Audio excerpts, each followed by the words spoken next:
Hi and welcome to The Winning Factor. I'm Alan Aitken, and on this show each week we take a look at some upcoming races in Hong Kong and we try to isolate an element of the race that we might look back on later as having been a key to finding the winner. Well, Sunday racing this week at Sha Tin, Group 1 racing, but we're going to look at a couple of races from the support program. And the first we're going to look at is race 4, our winning factor here, the draw. And the horses that stick out for me in this race are Circuit 3, who made a good return to racing at last start, Mighty Giant, who's racing particularly well, and Vital Spring, who doesn't win often, but he is getting close to another success. And his infrequent record of winning is what pushes Vital Spring to third place out of those three for me. We're going to take a look at what the other two have been doing. And first of all, Mighty Giant. Now we're going back to the end of December here. This is race 289, and he only scrambled home here, beating Fantastic Show, who meets him again in this race. But I think if you look at the heat map at the bottom of the screen there, the mid-race splits are very strong, and Mighty Giant up on the lead did plenty of work through that middle part of the race, and he was a sitting shot to be run down in the home straight, but he managed to cling on and win in what was a much better effort than it might have looked at first glance. Since then, Circuit 3, 2 days later, was back at the races. Now, he was a horse that showed a little bit of promise last season, had a setback in the early part of this season, so he's been a while getting back to racing. But this was a new personal best from Circuit 3. He looks to have come back very well. We're taking a look here at race 298. Now, he drew wide here. Chad Schofield rode him, and in the black colours he goes back all the way to last early so that he doesn't cover ground. And you have a look at the heat map on this one, and there was a little softening up of the leaders in the second split, but overall it wasn't a crazy pace. So the horses coming from out the back weren't overly advantaged, and to get that close, Circuit 3 needed to run the fourth fastest final 400 metre sprint of the day for the circle races at that meeting.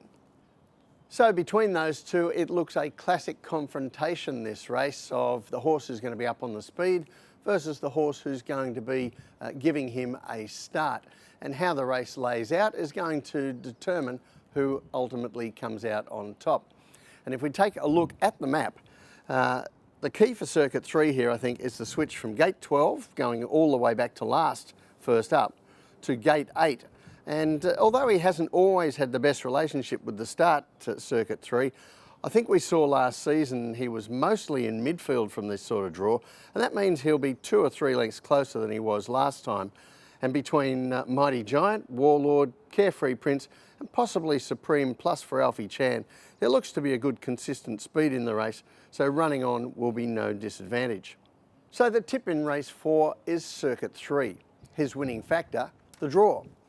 Having a better draw this time, I think we might just see him within a closer striking range when they turn for home Circuit 3.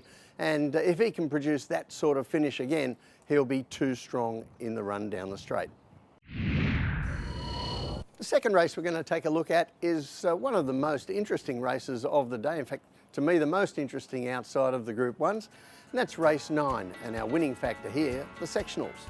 And to me, this race is all about two horses. Now, sure, Raging Storm has finally drawn a good gate again, and I think he's going well enough to be a threat in the race. And also down in the weights, we've got Duke Y coming off 3 straight wins, and he's one of my favourite angles, a last start winner up in class, and you've got to respect him. But I think this is going to come down to two horses, and they are Beauty Applause and Computer Patch. And that's where I'm going to focus in this race, on those two horses, and many punters will do the same, drawing a line through their appearance against each other in a race on December 21. But I want to take you back to the first appearance in Hong Kong of Computer Patch, and that was 6 days before in race 254. And you see him here in the predominantly white colours, going back from the outside draw to the rear of the field, under Sylvester de Souza, who rides the horse again on Sunday. Now, as you see on the heat map here, the leaders were just steady for most of the race. Then they dashed home from the top of the straight, and that was a big disadvantage to horses trying to finish from out the back. but Computer Patch pulled almost 5 lengths off the leaders here in the final 400 metres, running easily the fastest last 400 metres of the meeting. And that was an outstanding performance that set him up as a horse to follow. Now, unusually, John Moore took him back to the races very quickly, Computer Patch, 6 days later in fact. And the punters knew what they'd seen the week before and sent him out a 1.5 favourite to win this race. And many would say that only a brilliant tactical ride from Zac Purton got him home in a tight finish. And we're going to take a look at that race now. And this is race 271. Looked a 2-horse race on paper, and I think Purton was very conscious of that.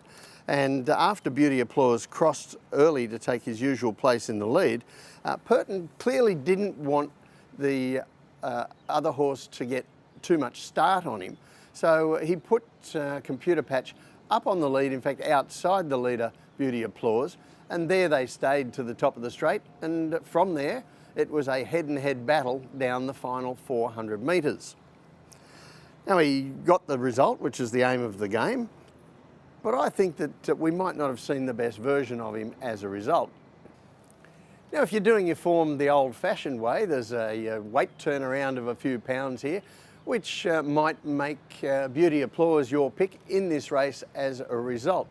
But as I said, I'm not sure that we saw the best version of Computer Patch there, considering the complete change of tactics and the quick backup 6 days after his first appearance in Hong Kong. And the graphic I'm going to show you is looking at the sectional times, comparing those races and also one other race that Beauty Applause has won recently.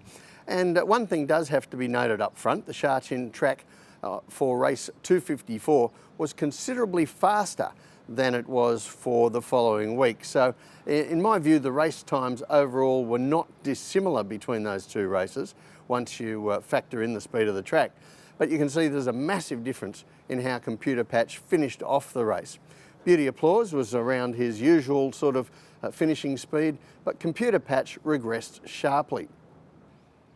So let's take a look at how Sunday's race lines up. And when we take a look at the draw, inside gate here for Computer Patch, and that makes me wonder whether they'll be tempted to ride him as positively again, and I certainly hope they don't, because there are a few that might keep Beauty Applause company a little bit up front to get him at least rolling at average tempo. And to me, the best chance of Computer Patch repeating those first up sectionals is to sit a little bit further back than he was last time. So the tip in race 9, Computer Patch. His winning factor, the sectionals. Now, when we look at his career in Australia as a 2-year-old Computer Patch, I think it was notable he was at his best ridden cold there and producing a big finish, the kind of thing we saw from him first up. Now, perhaps the combination second up of the quick backup, but also a change in tactics. We didn't quite see the same finish from him. I'm hoping that he's ridden a little quieter here and that we see those big sectionals, and even if he gives Beauty Applause a start, he'll be too fast for him. Well, that's it from the winning factor for this week. Good luck on Sunday. Enjoy the Group 1s. We'll see you next time.